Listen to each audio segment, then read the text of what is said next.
Assalamu alaikum ga cikakkun labaran duniya mai karantawa Muhammad Hafiz Baballe. Washington ta yi Allah wadai da rahotanni da ke cewa harin da Rasha ta kai ya lalata wani asibitin haihuwa da ke birnin Mariupol na ƙasar Ukraine jiya Laraba, yayin da jami'an Amurka suka yi fatali da shawarar da ƙasar Poland ta gabatar da mika jiragen da Rasha ke kerawa zuwa sansanin sojan saman Amurka sannan kuma zuwa Ukraine.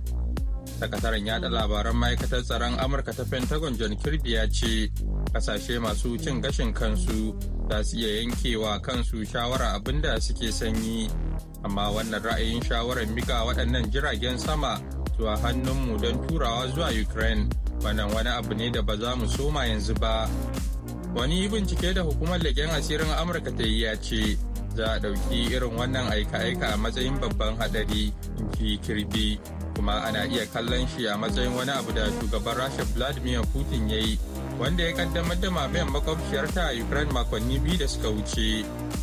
Rasha ta soki ta yin da kasar Poland ta yi na aikewa da jiragen zuwa sansanin sojan saman Amurka da ke Jamus, yayin da kakakin fadar Kremlin Dmitry Peskov a ranar Talata ya kira lamarin da wani lamari mai haɗarin gaske.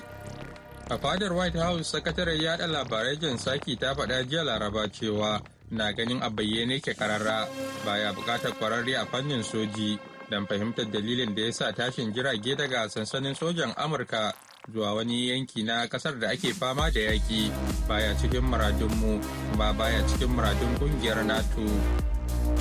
Manazarta sun ce yunkurin da China ke yi na taimakawa Rasha a fannin tattalin arziki ba zai iya kawar da takunkuman da kasashen yamma suka kakaba mata da nufin tunkarar mamayar da ta yi wa Ukraine ba. Takunkumin na baya-bayan nan shine wanda shugaban Amurka Joe Biden ya ba da sanarwa a ranar Talata da ta wuce na dakatar da shigo da mai da iskar gas ɗin Rasha cikin Amurka a matsayin nuna adawa da yakin.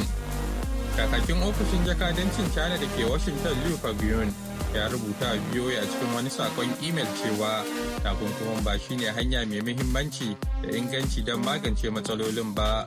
Tun shekarar 2011 Liu ya ce Amurka ta gagaba takunkumi sama da 100 kan Rasha ba tare da warware wata matsala ba. Ya ce China ta yanke shawarar matsayinta da manufofinta bisa lamarin da kanta. Dangane da Rasha da Ukraine ko Liu ya ce za mu ci gaba da taka muhimmiyar rawa wajen nema da samar da zaman lafiya. Yayin da Beijing ke adawa kan takunkumin da kuma shirin China na sayan karin kayayyakin Rasha za su taimaka wa makwabciyarta ta arewa. Har yanzu tattalin arzikin Moscow ya dogara ne kan kasashen yammacin duniya fiye da China, a cewar kwararru.